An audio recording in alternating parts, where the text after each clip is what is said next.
Hello, Akar. How are you doing? So I was thinking that I'm gonna make a video regarding this line that I sent you before today, and I'm just going to show some lines that I've been thinking about. Maybe you can choose a couple of these lines to prepare, or maybe if you're just interested in looking at the theory. So bishop d7, black prepares b5, obviously. And here the main move that I want to look at is f4. But I always, I have to prepare against f3 too, I guess. Anyway, f4, b5. Now, as I understand it, black is maybe threatening to play this move and removing a defender. So that's why he takes immediately.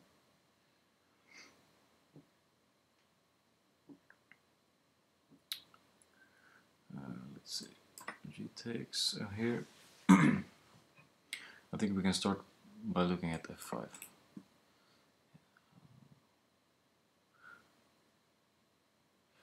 And after this move f5, the question is how should black proceed? Well, black's main move here is queen b6. And I think that if it were black to move, he would like to take twice on d4, maybe, to exchange the queens, which will give him a nice endgame, I think. And I think in general endgames are good for black because he has two bishops and he has more central pawns. Okay, so after queen b6, white at least my main line is knight takes c6. And after bishop takes c6 we have a divide. Here I think the first line to look at is what happens in the forcing lines. So what happens if white, let's say, plays queen f4 here. Looking at both of my weaknesses. And I mean, if you never have seen this position before, maybe you think that black is in trouble. But actually, all the lines lead to a very pleasant endgame for black. And he starts by this move h5. And now if white takes on f6, then before we chase the queen, black plays queen e3 check. And he cuts the possibilities of this queen. King b1, or rook h6.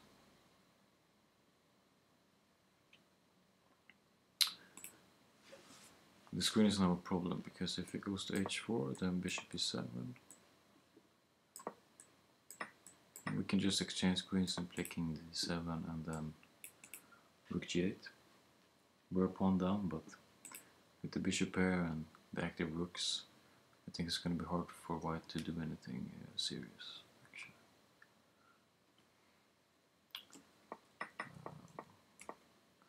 He can go back to f3 too. However, here we can just exchange, and here we have a nice move. I think we can play rook f6, and it creates some problems for white.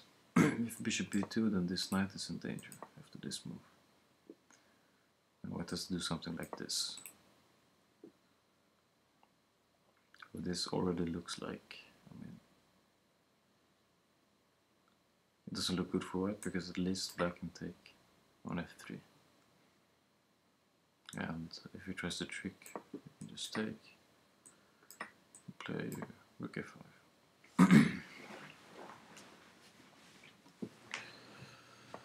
So it means that he has to go bishop d2, but now just go king e7, protect his pawn, put the bishop on h6, rook on g8. I think it's very pleasant for black.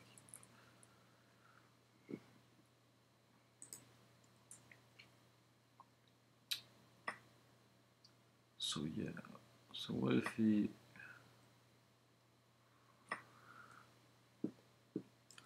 Let's say he tries to keep the pawns on f5, and he plays king b1. Because now when he plays king b1, he avoids this dangerous check on either h6 or on e3. But so here black plays this typical two moves. He chases the knight away from the d5 square, and then he plays e5, which is okay now that the knight has been removed from the control over d5. Now here I think the most straightforward line for white is knight g3, looking to put knight on h5, perhaps develop the bishop. And here black, or in my analysis, he plays h5. He gives possibility to develop the bishop on h6, and also possibility to attack the knight on g3. And here white can do a couple of things. I mean, let's say bishop e2, but then we keep pushing.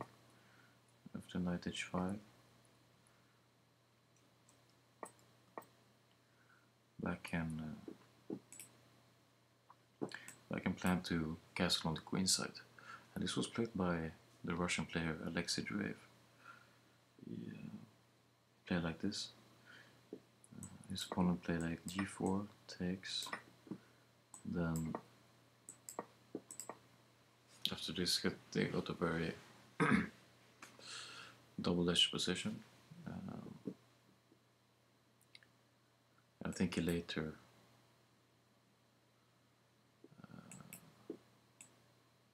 shifted the rooks, I think, to the queen side, and let this knight stay on h5.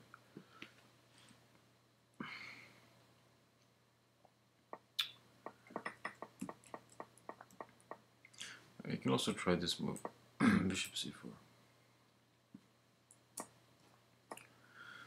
And after attacking the knight, which I think is correct, because in general I like the knight to be on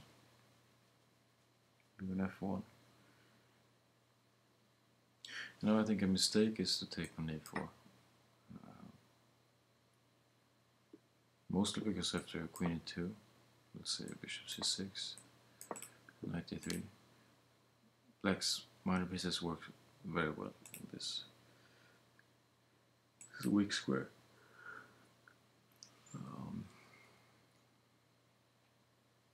Black cannot really move the king because of f7 is hanging. Black moves the bishop, then d6 is hanging, so I think black should avoid this. Instead of taking e4, he should play queen c5. If white simply protects, then he can play this move, preventing knight e3.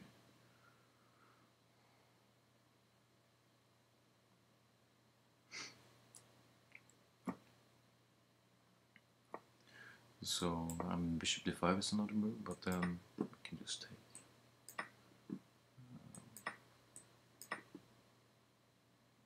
The simplest in this position is usually just to play sacrifice the pawn. And go something like rook d8. Here the problem is all these inactive pieces, so let's see, he wants to keep this pawn, but after this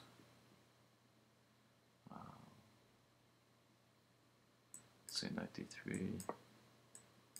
At least this endgame it's not worse for black since he's so active.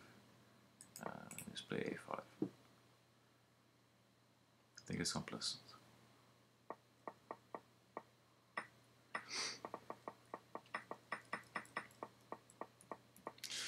So maybe I don't think we should be worried about bishop c4 or bishop e2. h4 though, this is I think it's a more testing line, because he fixes the pawn on h5. He just wants to win it with this move. Or, yeah. And here the key is to activate. At least the move I like for black is to activate with bishop h6, sacrifice the pawn. After rook d8,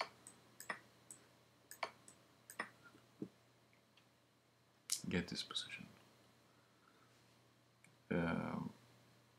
Knight takes h5 is the main move. Bishop takes a6 is usually, I mean, it's not as great because I can have this move. After knight e2, at least I can just go back. And if white doesn't want to repeat, he plays bishop d3, then put pressure on this line.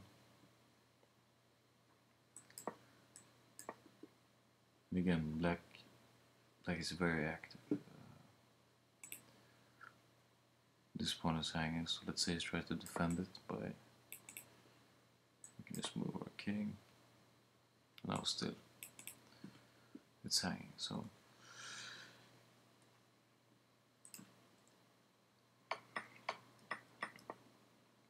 instead, yeah, knight takes h5, king e7, and black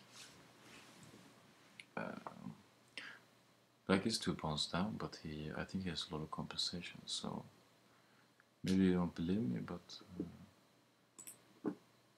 black can try rook g8 here, but also bishop e3 is nice, attacking the knight. And if he tries to protect and rook g8, then he's losing one of his pawns. So maybe we should counterattack with this move.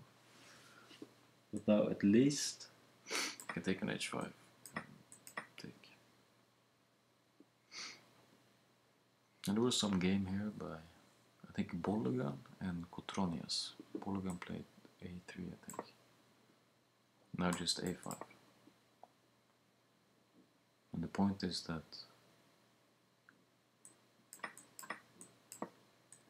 black is in time with king c5. Well, if you look at the pieces, the king on c5 is nice, bishop on c6 attacks this pawn, rook is very active. I think it's actually, yeah, there's no need to be worried.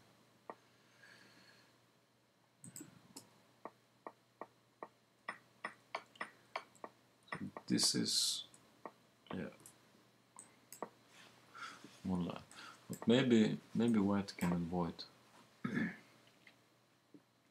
taking this and going into the endgame. Then I think we have to play king e7.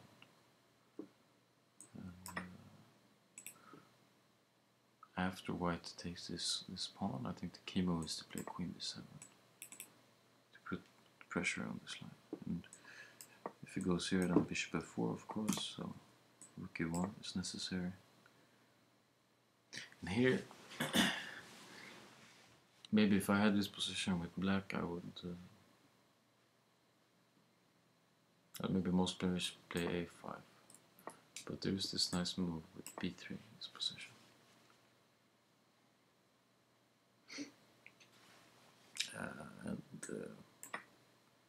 Let's say it takes b3, then we go a5 with the idea to open up the position. Similar ideas as with this, but when he opens the c line, then black can play rook c8, which is nice, I think. And he has a couple of points here. He can play queen b4, let's say. He can attack with a4. Bishop will come to d2 maybe. And again, black's pieces are not participating. So let's say knight g3, queen b4. Now, I mean, there's also kinds of ideas, like we'll just try to improve the position. Also, this queen b4 gives a look on e4. So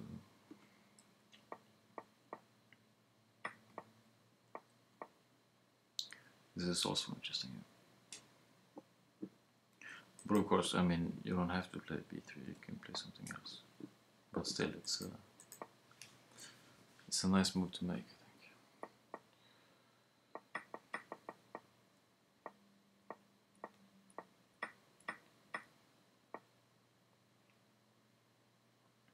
So what else do we have? Am I missing something here? Maybe.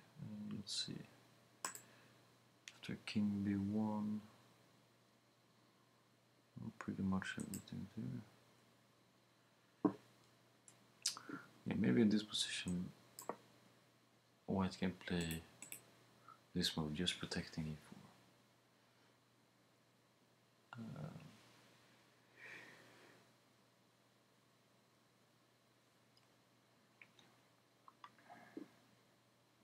I think chasing the knight, and here he can play h5 with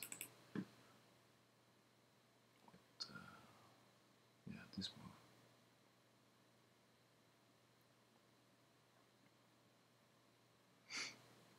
Let's say king b1, and this is yeah, typical idea. I think that white can actually take an e6 right now, because he can block with knight f4 in case of bishop h6, take on f7 and block. So I have to take back, and we can get this position too. Maybe black can play king e7 here.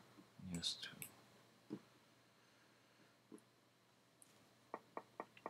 So that's another line I have to know about.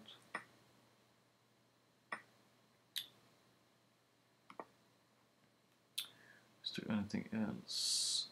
Yes. Let's say white can wait with f5. But black can continue in the same way. He can play queen b6 and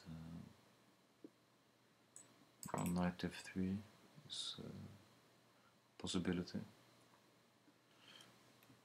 This is also a line, and then bishop e7.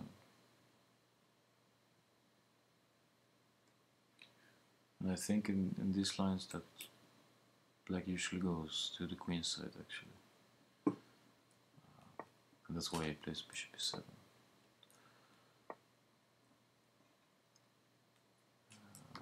I also saw knight to e2 in order to take back with the knight, of course. Then there was some line with rook c8, and he can yeah, maybe black is looking for knight a5, knight c4, for instance.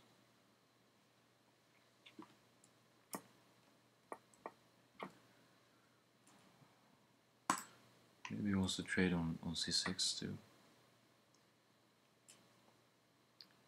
And here queen e1 is a move that I've seen some strong players play. I think the point is to go with the knight on d5. And here, if I remember correctly, we should play rook a7 in order to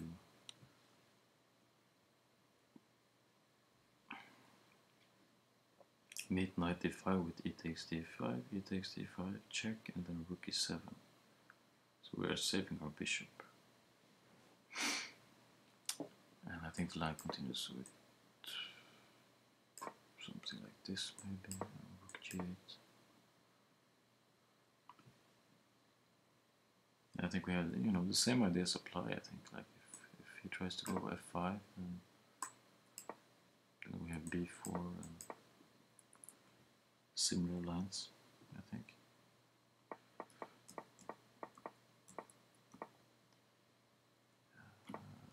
But maybe queen e3 is interesting, because now it prevents rook a7, and it has the same idea with knight a5.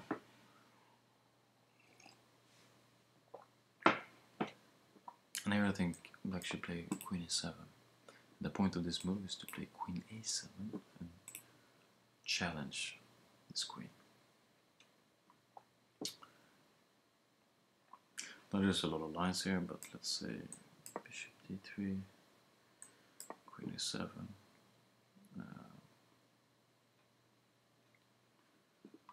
I think white should try to avoid it. Queen h3 maybe. You know, something like this. Changing, you know, limiting this knight and putting the queen on an active position.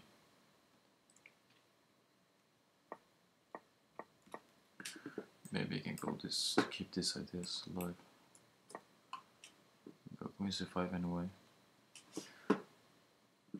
Now if it goes this, I think black has this move, and it's like a sacrifice.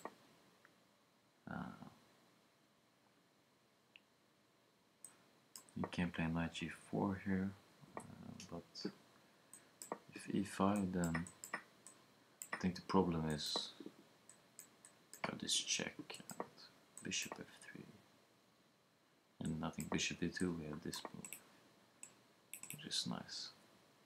So the rook is unprotected here.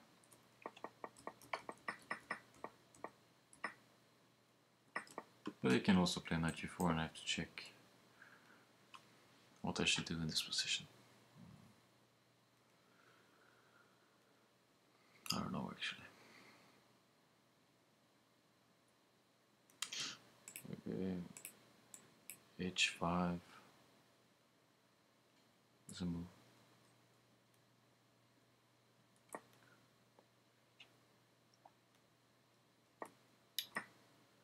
Also b4 here.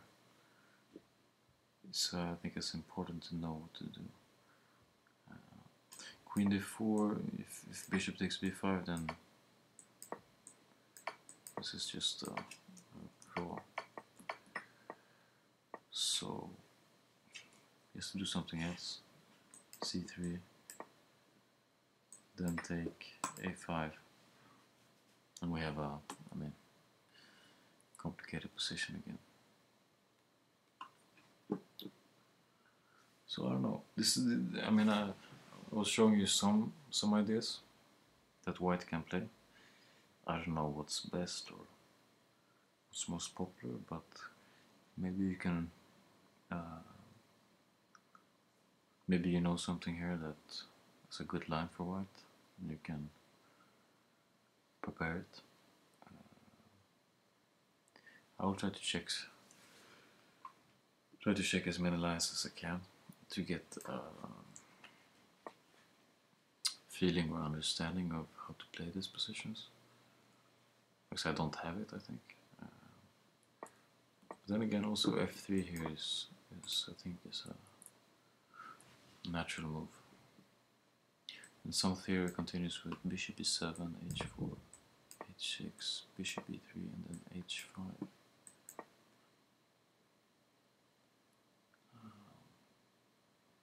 So yeah, thanks for listening, and keep in touch.